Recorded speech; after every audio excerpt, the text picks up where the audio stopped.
अच्छे गीत है ना।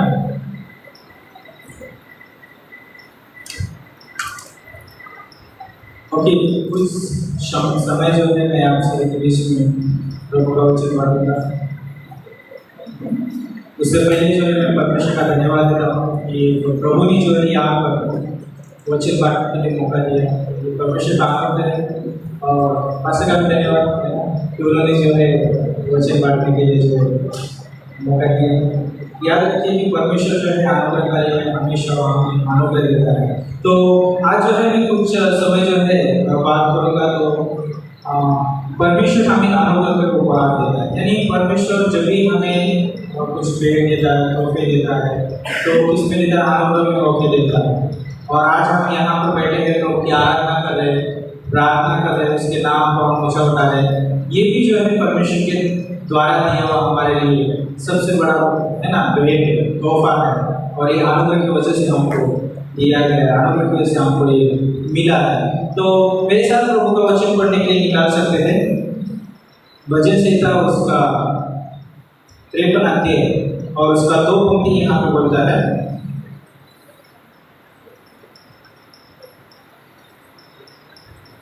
परमेश्वर ने स्वर्ग पर से मनुष्य के ऊपर दृष्टि की ताकि देखे कि कोई बुद्धि से चलने वाला व परमेश्वर को पूछने वाला है कि नहीं।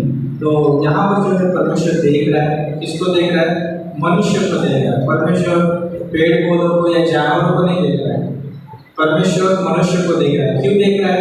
क्योंकि परमेश्वर ने जो है मनुष्य को बनाया। परमेश्वर ने आपको और हमें बनाया है, मनुष्य को बनाया है परमेश्वर ने। और परमेश्वर एक दृष्टि से देखता है कि क्या मनुष्य उसको खोज रहा है, क्या मनुष्य जो है उसको जान रहा है। क्योंकि ये जो है परमेश्वर जो मनुष्य से इसलिए देखना चाहता है कि परमेश्वर ने मनुष्य को उसकी महिमा के लिए और उसके लिए बनाया है, ताकि परमेश्वर जो मनुष्य के साथ संगत करे और उसके साथ जो है अपनी हर एक बात को जो है बांट सके। इसलिए परमेश्वर ने बनाया था। अब परमेश्वर यहाँ पर जो मनुष्य को देख रहा है, तो प्रभु देख रहा है कि कोई है ऐसा कोई मनुष्य जो बुद्धि से चले। परमेश्वर देख रहा है। अगर हम उत्पत्ति की किताब उसका 6 अध्याय में अगर हम आएंगे, यहाँ पर जो है परमेश्वर फिर से यहाँ पर देख रहा है। और ये समय जो है जानते हैं कि नूह का समय है और उस समय परमेश्वर ने जल प्रलय लेके आया। यहाँ पर जो है परमेश्वर ने जल प्रलय को लेके आया। देखो 6 अध्याय 5 पंक्ति बोलता है, और यहोवा ने देखा कि मनुष्य की बुराई पृथ्वी पर बढ़ गई है और उनके मन की विचार में जो कुछ उत्पन्न होता है सो निरंतर बुरा ही होता है। और 53 अध्याय का 53 का एक भी पढ़ेंगे, वहाँ पर भी वही बोलता है कि मनुष्य हमेशा जो है उसके मन में जो है कुटिलता होती है ना, जो भी सोचता है वो गलत सोचता है। तो कहने का मतलब ये है कि फिर भी परमेश्वर जो मनुष्य को जब देख रहा है तो अनुग्रह के साथ देख रहा है। हम इधर उत्पत्ति का 6 अध्याय में आप देखेंगे, यहाँ पर 6 पंक्ति में बोलता है, और यहोवा पृथ्वी पर मनुष्य को बनाने से पछताया और वह मन में ही अधिक खेदित हुआ। और अगर 7 पंक्ति में बोलता है, तब यहोवा ने सोचा कि मैं मनुष्य को जिसकी मैंने सृष्टि की है पृथ्वी के ऊपर से मिटा दूंगा, क्या मनुष्य, क्या पशु, क्या रहने वाला जंतु, क्या आकाश के पक्षी, सबको मिटा दूंगा, क्योंकि मैं उनके बनाने से पछताया हूं। तो कहने का मतलब ये है यहाँ पर परमेश्वर जो है यहाँ पर सच में जो है यहाँ पर जो सीरियस है ना, गंभीर बात कर रहा है परमेश्वर।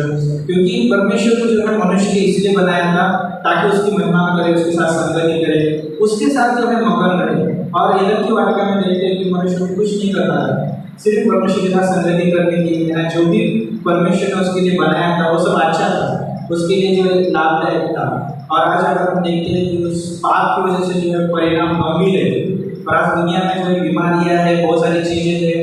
और यहाँ पर भी जो है 6 अध्याय में अगर हम देखते हैं, यहाँ पर सब लोग जो है अपनी अपनी कार्य में चल रहे हैं ना, अपनी अपनी मनमानी कर रहे हैं और गंभीर जो है जीवन जी रहे हैं, जो परमेश्वर के खिलाफ जीवन है। लेकिन परमेश्वर देखता है उनको कि उनके मन में तो हमेशा जो है बुराई उत्पन्न हो रही है। परमेश्वर चाहता है कि हर एक मनुष्य के मन में जो है परमेश्वर की बातें उत्पन्न हो, है ना, परमेश्वर की सोच उत्पन्न हो। और परमेश्वर यहाँ पर जो उनको देखते हुए प्रेरित हुआ।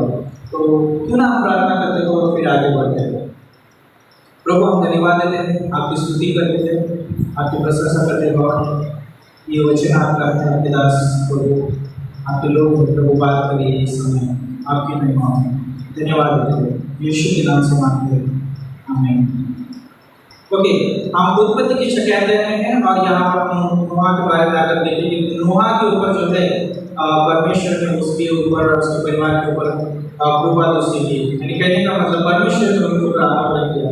तो सिर्फ नोहा के ऊपर ही अनुग्रह नहीं था, लेकिन जो लोग जो है नोहा के समय नाश किए गए उनके लिए भी अनुग्रह था। परमेश्वर का अनुग्रह जो है सिर्फ एक व्यक्ति के लिए नहीं है, सबके लिए परमेश्वर का अनुग्रह। जब परमेश्वर ने उन लोगों को देखा तो सभी को जो है अनुग्रह की दृष्टि से देखा था और परमेश्वर ने उनके लिए उपाय भी किया था। क्या उपाय किया था? नोहा जो है जान बना रहा है, लेकिन साथ साथ वो प्रचार भी कर रहा है। लेकिन जो भी उस प्रचार को सुनेगा, जो भी परमेश्वर के ऊपर विश्वास करेगा, वो उस नाव में आ सकता है और वो क्या हो सकता है? बच सकता है। ये उनके लिए अनुग्रह था। लेकिन उन्होंने क्या किया? हम लोगों ने उस अनुग्रह को नहीं पहचाना और उस अनुग्रह को उन्होंने ठुकराया। आज भी वही होता है कि आज हमारे पास जो है यीशु मसीह है और यीशु मसीह के बारे में जो बताया जाता है, यीशु मसीह के बारे में प्रचार किया जाता है, बहुत सारे लोग जो है उसको जो है इग्नोर करते हैं, उसको जो ठुकरा देते हैं। और आप में हम देखते हैं कि वो लोग जो है ठुकरा देते हैं और इसकी वजह से जो है वो लोग नरक में भी जाते हैं। आपकी वजह से नरक में जाते हैं, यीशु मसीह का इनकार करने की वजह से नरक में जाते हैं। वहाँ पर लोगों ने यीशु परमेश्वर के संदेश का इनकार किया, उस नाव में आना उन्होंने जो है अच्छा नहीं समझा और हम देखते वहाँ पर वो नाश हो गए। तो परमेश्वर जो है हमेशा जो है अनुग्रह का रहा है और हमेशा जो है उसकी जो है अनुग्रह मनुष्य के ऊपर होती रही। और उस समय हम देखते हैं कि नोहा के ऊपर जो उसकी अनुग्रह क्यों उसने जो है उस अनुग्रह को चेता, उसने जो उस अनुग्रह को जो है अनुभव किया। इसीलिए जो है कि इब्रानी में एक शब्द है खेन करके, उसे जो है अनुग्रह कहा जाता है। उसका जो है इब्रानी में पुराने नियम में जो है उसका मीनिंग इस रीति से होता है कि मुड़ना या झुकना। तो याद रखिए परमेश्वर हमेशा मनुष्य को अनुग्रह देने के लिए झुकता है या मनुष्य की तरफ वो मुड़ता है अनुग्रह देने के लिए। तो हम उत्पत्ति किताब में देखते हैं 3 अध्याय में जब मनुष्य गिरा तो परमेश्वर मनुष्य को अनुग्रह देने के लिए झुका, उसकी तरफ मुड़ा। मनुष्य परमेश्वर की तरफ नहीं मुड़ा, मनुष्य परमेश्वर से दूर जा गया, मनुष्य परमेश्वर से छूट रहा था, लेकिन परमेश्वर मनुष्य की तरफ मुड़ा ताकि उसको अनुग्रह दे सके। और हमेशा परमेश्वर जो है मनुष्य की तरफ मुड़ता है या झुकता है ताकि उसे अनुग्रह दे सके। तो यहाँ पर अगर हम देखते हैं कि 5 पंक्ति में, उत्पत्ति का 6 अध्याय 5 पंक्ति में, वहाँ पर सब कुछ बिगड़ गया। अपने अपने मन से, अपने विचारों से मनुष्य जी रहा है, उसको जो है अनुग्रह की जरूरत है।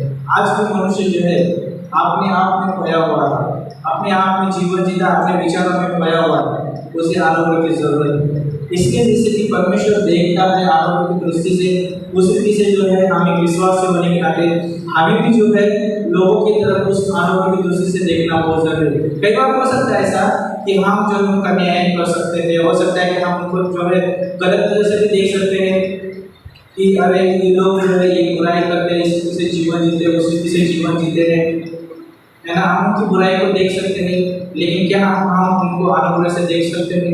क्योंकि उनको पता नहीं। अगर उनको पता होता तो सच में वो जो है लोगों के पास आते। क्या हमने उनको सुसमाचार बांटा है? अगर हमने सुसमाचार बांटा है और उनको जो यीशु मसीह को दिया है फिर भी वो मानते नहीं है तो अलग बात होती है।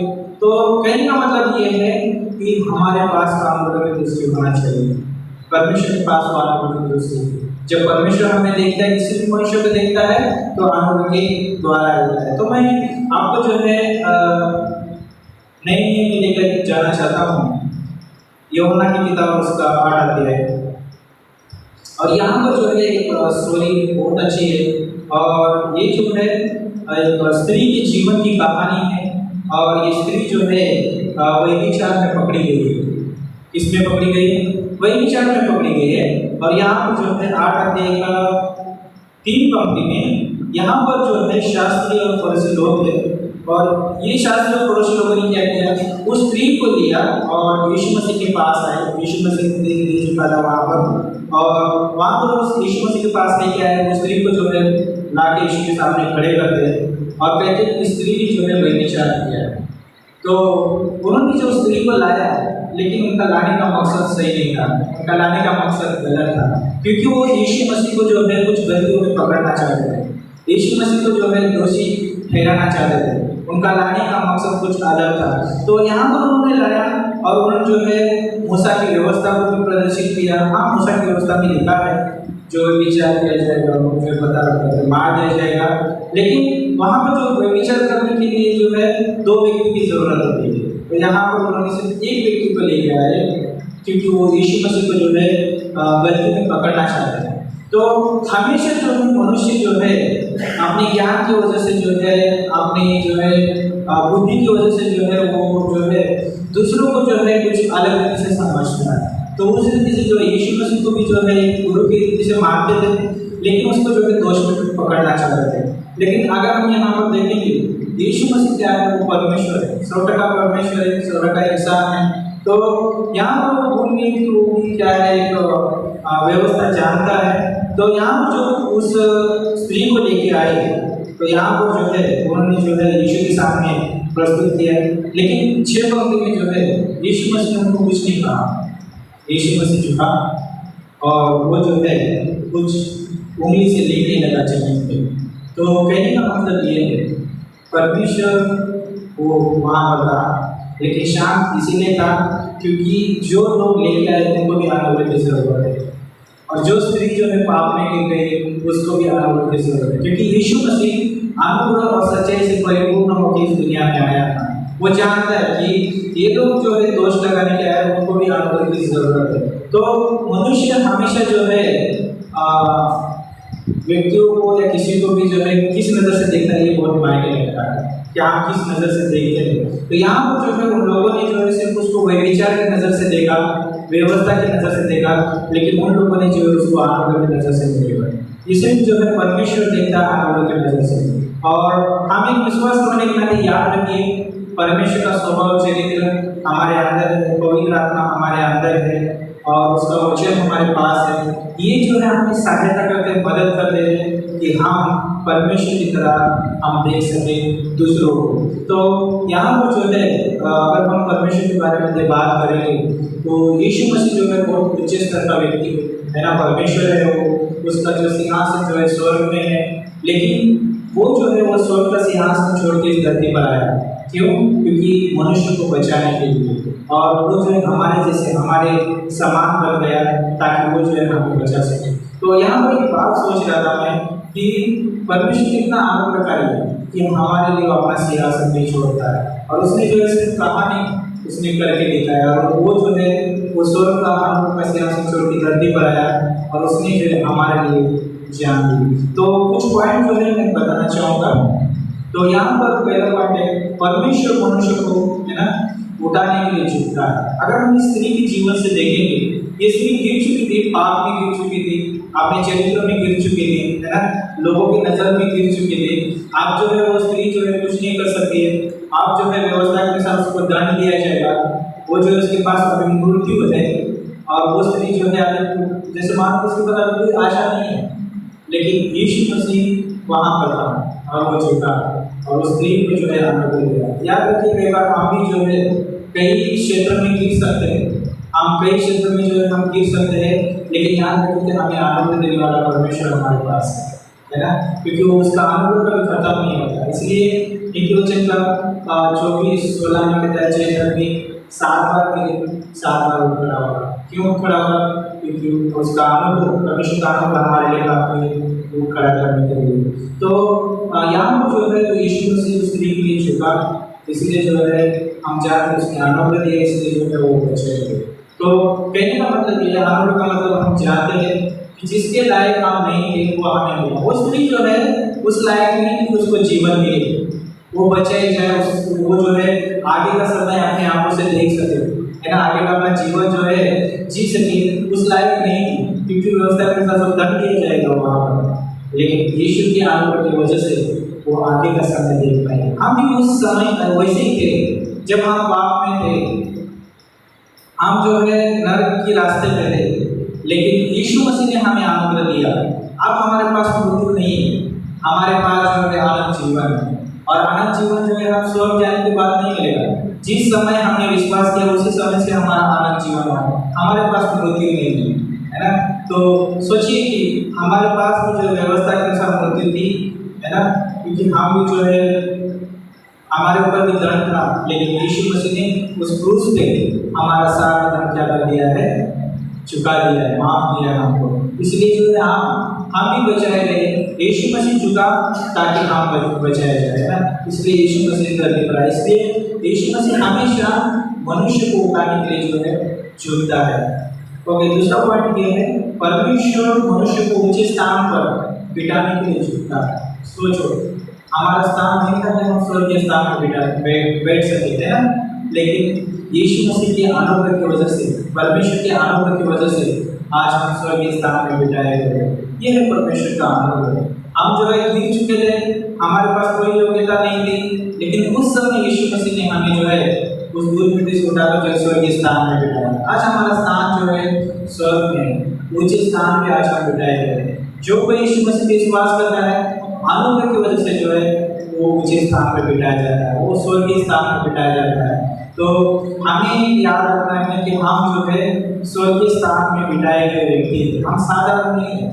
अनुग्रह ने जो हमें बहुत मान किया है ना, अनुग्रह ने जो है हमें बहुत ऊंचे लेवल पे लेके गया है। और अगली बात ये है,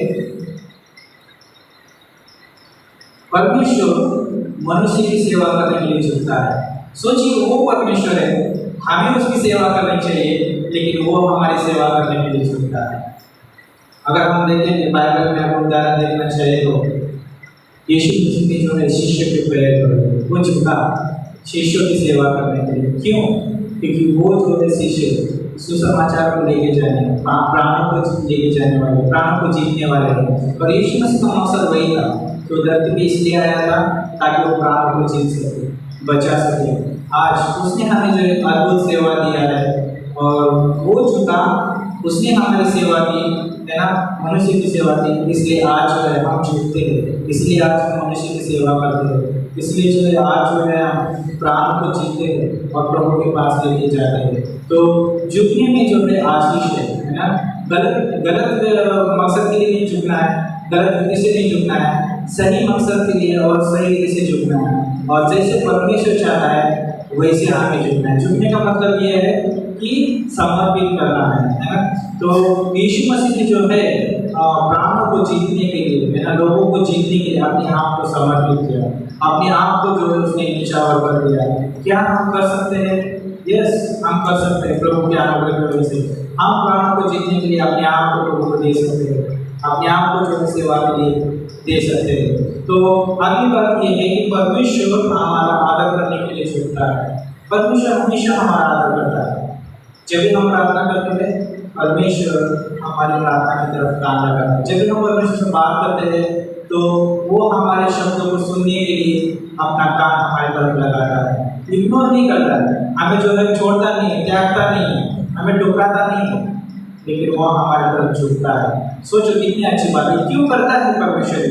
अनुग्रह की वजह से, प्रेम की वजह से वो हमारे प्रति इस रीति से करता है। और अंत में एक बार, परमेश्वर मनुष्य को बचाने के लिए झुकता है। क्या यीशु मसीह उस क्रूस पे हमारे लिए झुका? यस, यीशु मसीह उस क्रूस पे मरा।